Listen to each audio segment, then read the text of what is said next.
how much capital do I need to start trading?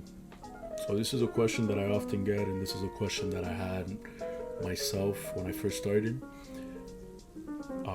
I don't want you guys to get fixated on this as of right now. I'm gonna kind of just go through this as brief as I can, but the main advice that I'm gonna give you behind this is that you can start with as much as you can afford to lose. It's all dependent on your income, on how much you could afford to lose, basically how much you could afford to lose.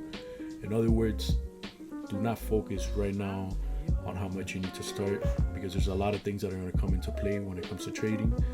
Your psychology, your risk management, obviously your strategy has to be in place. You need to have a winning system. The winning system doesn't need to be 100%. It doesn't need to be a 100% winning strategy. That's why the risk management comes into play. So in other words, there's a lot of things that are going to come into play when it comes to trading. So do not get fixated on how much you need to start trading.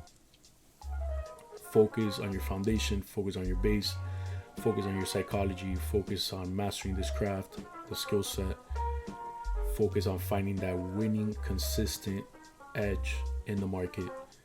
And I guarantee you, whether it's a small account or a big amount of profit or a big amount that you deposit into a broker, which we're going to explain later on in another video, whatever amount it is, whether it's big or small, if you have the foundation, if you have that base, if you have that winning edge, consistent winning edge in the market, you're going to be able to turn that small account